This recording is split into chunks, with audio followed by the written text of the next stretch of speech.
Last year, I made a series of videos showing you how you could actually build a collection that's worth $1 million.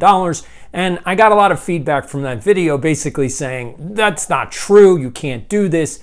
The problem is that that video or those series of videos was the hard way of doing this. And to prove that it works, I actually accumulated 8 million items. That's memorabilia, that's cards, that's autographs, that's basically everything. By the time I was 18 years old, and if I had done that today, then my collection would be worth $1 million.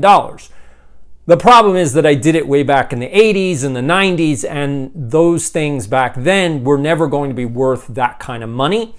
And so that's why it didn't work 40 years ago, but it would work today. And I also have a modern day example. Roth Cards actually used the same strategy and then sold this card. We need the most expensive Jaden Daniels card. We got it right here. Right here. It's got the best Panini. Which card is it? Black Prism. What's it worth? What's it worth, bro? $2 million. $2 million. Mike, what's this really worth? Hey, Paul Skenes is 1.2. What's his best card worth? That's the debut fetch, son. That's the one of the Commanders. What do you want to sell? Show the other one. What's it really worth, Mike? Can I say this? Alexis, Serena Williams' husband, put a public bounty on that card before it got pulled.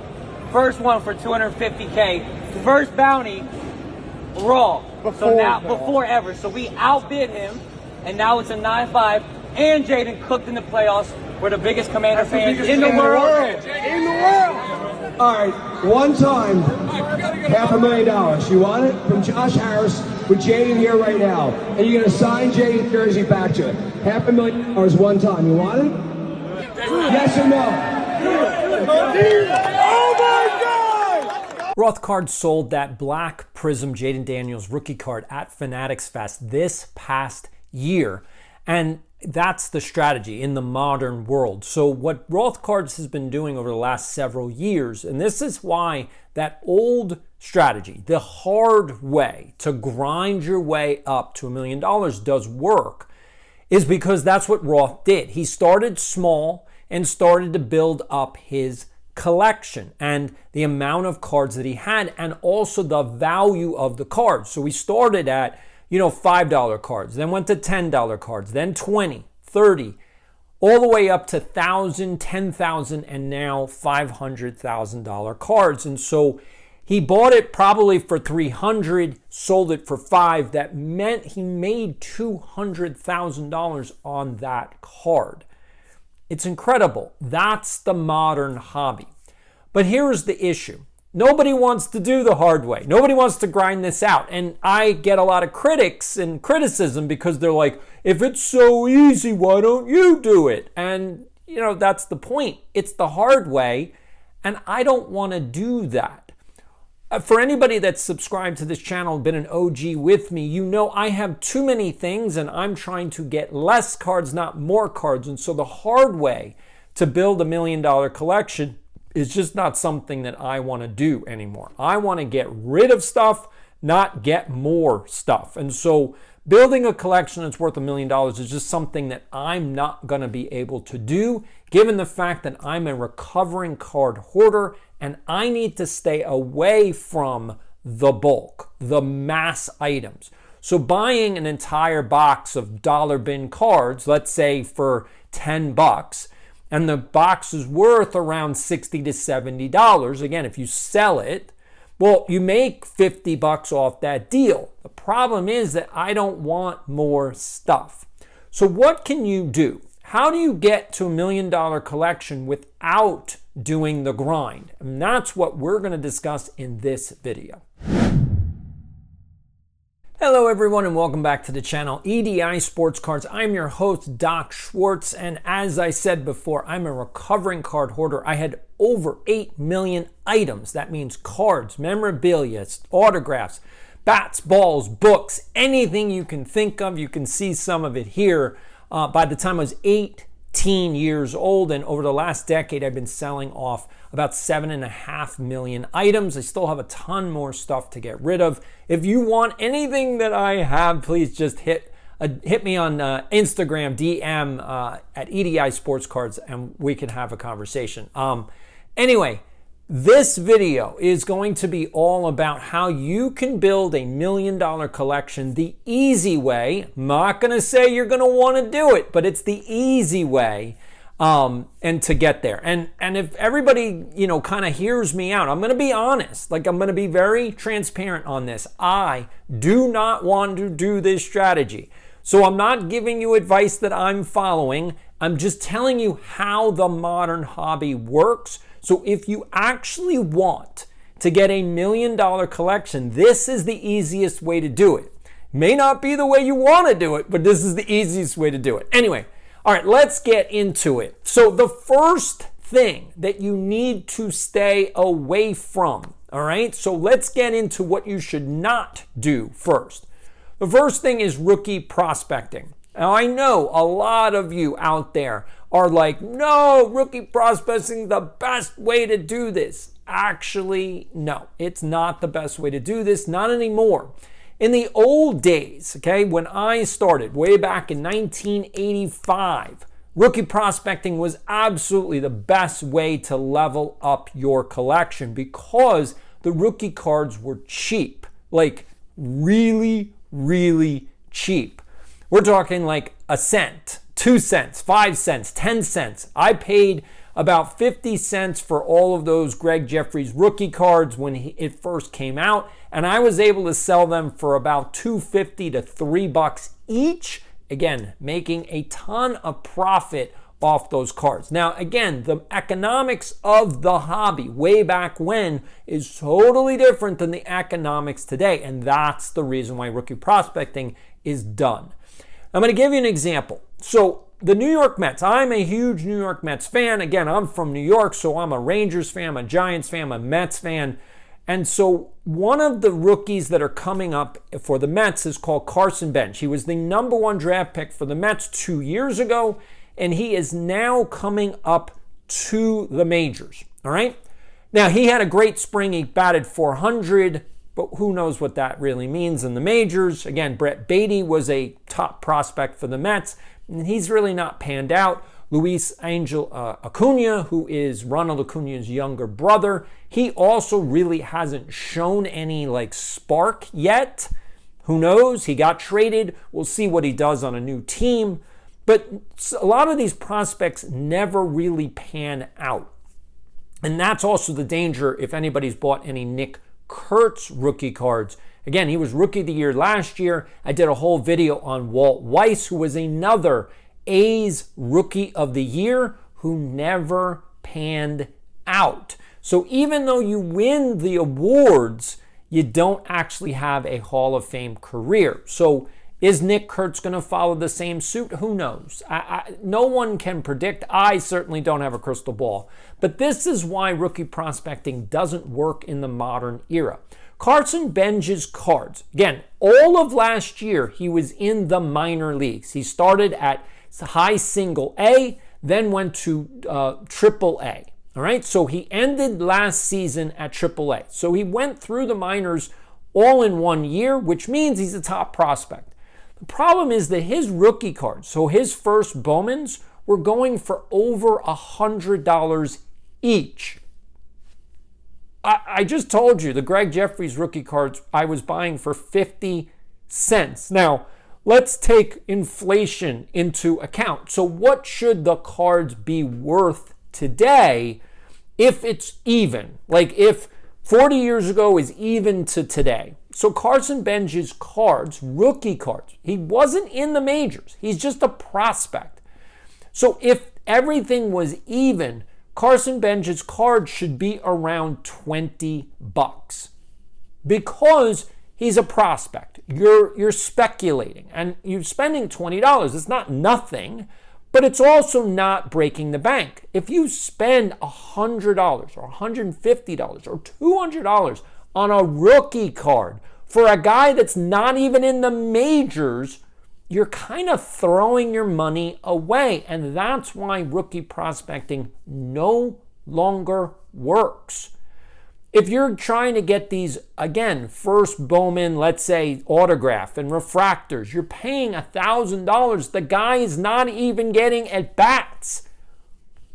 folks, what the heck are you doing? Like, yes, you're just throwing your money away. There's better ways, and that's what I'm showing you. I want to show you the easiest way to make $1 million collection without throwing your money away. So don't do rookie prospecting. It just doesn't work unless you can find a rookie that's cheap. Again, we're talking $20 for the card. You can find that, then that's where you want to put your money. Absolutely. You want to buy like 5 or 6 of them, stack them up, and go, okay, that's my rookie prospecting. Here we go. I got them. And then if they hit and they become worth $500, $600, $700, now you made some money. Again, you're not getting to $1 million that way, so that's why I'm saying just be careful. There are only one Shohei Ohtanis in a generation, and we already have Shohei. So are you going to find another Shohei? Probably not. All right, let's get to how you actually do this. So I know this is going to be very controversial, so listen to me right now. The best way to get the $1 million collection is through breaks. I know, I said it. I know all my OG subscribers are going to lose their mind. What is he talking? Doc, you have told us don't do breaks. And I'm going to tell you, unfortunately, the modern hobby, this is the only way to get $1 million collection. It's the easiest way to do it, but here's the problem. It's going to cost you a fortune. And so the question becomes, do you have this disposable income in order to do this? Because I'm going to just tell you, I don't have the exact data on it because no one collects this kind of data. But if you guys do breaks, I would love to know how much money you spend per year on breaks. Because here's what I think based on what I know. This is anecdotal evidence. This is not scientifically proven. But here's what I think. I think you need to spend 4 times as much in order to get the types of cards you want. So if you want to build $1 million collection, now you can't do this in 1 year. I want to be very clear on this. This is the easy way, but it won't happen overnight. You cannot get this overnight. But if you want a $50,000 card, there are plenty of them in the modern hobby. If you want a $50,000 card, you have to spend $200,000 on breaks. And that's the secret. It's the easy way. I'm just telling you, it's the easy way. It is also very, very expensive, which is why I'm not going to do it. I'm not going to spend my money on that. I would much rather be more conservative. I would much rather buy gold. Again, here's the same thing that people are not listening to. But if you're a subscriber here, hopefully you are hearing me. Everything runs up, right? Every asset class, every single asset class runs up. Gold ran over $5,000. Guess what's happening? A pullback.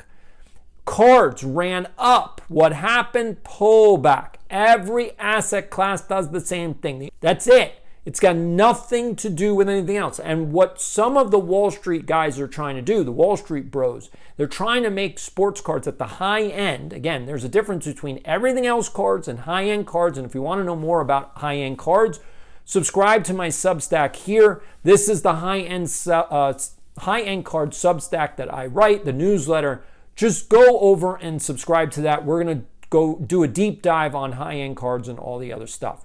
But if you want to really get $1 million collection in the modern era, you need to do breaks, and you need to be aware going in that you need to spend 4 times as much money in order to get the cards that you want. So if you want a $100,000 card, you need to spend $400,000.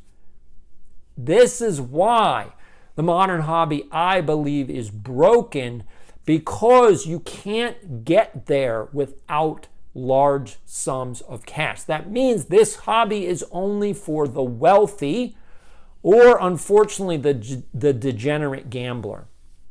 That's it. Like, this hobby is not for kids. This hobby is not for families. This hobby is not for all of the regular people anymore. Now, one of the things that I would love to do with the people on my channel, my subscribers, is how do we carve out the hobby for us, like regular people? I am not a multi-billionaire. I have plenty of ideas and my head is worth about $1 billion. Trust me, if I could figure out how to actually do everything that's in my head, I would have more money than anybody would know what to do with. Problem is that I'm not the best salesman. I'm not the best entrepreneur. I'm just a regular guy. I'm a former educator. I'm a former broadcaster. I'm a former journalist. I'm a former filmmaker. I'm a current YouTuber. Again, I don't have all of those things figured out yet. Once I do, I'll have the money, and I still would never overspend on sports cards. It's a hobby to me. These are collectibles. I enjoy them for the actual collectible aspect, okay? So here's an old school card that's 1970. Here's a new school card that's Pete Crow Armstrong. Again, here's a all aces Luis Castillo. So again, the point is that you have, I have a rookie card. Here we go. We got James Woods, rookie. Again, that's a chrome, but it's a base chrome. So they're not worth all that much money. I'm not getting $1 million collection doing that. But that's my point. This is the easy way to level up your collection. It just takes cash. You also have to be a gambler. Now, what should you buy into breaks on? Well, that's where your research comes in. You need to know what are the best refractors? What are the best autos? Which are the best teams? Remember, you're going to overspend. You have to be aware of that. You're going to overspend.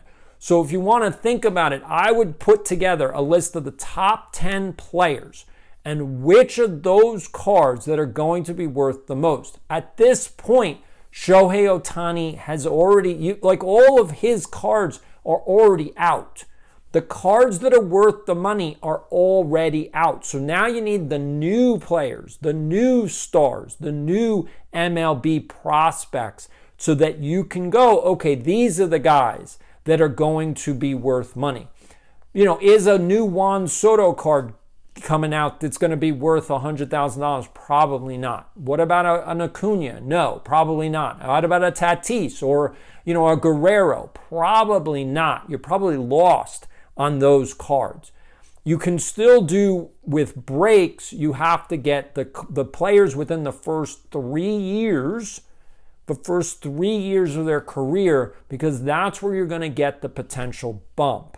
Again, you're going to overpay for the cards, but if you want $1 million collection, if you actually want the cards in your collection, you have to overpay for them, because that's just the way it is. It's just the way it is. Now, the obvious question that people are going to ask me is, if you're overspending for the cards anyway, why not just buy the cards outright? Like, if the card's worth $50,000 and you're spending $200,000, why not just give a dealer $75,000 for the card? Because now you're actually saving like hundreds of thousands of dollars. And the problem is that this hobby has become a hoarding hobby.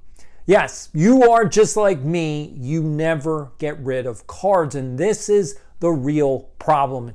I don't want to get too far into it in this video. If you're interested to understand what the modern hobby is like and why everyone never sells the cards that they get, then please subscribe to the channel and don't miss the next episode that comes out on here, because I'm going to talk about why we have a huge problem with people holding on to too many cards and never selling a thing. This is Doc saying, I'll see you in the next one.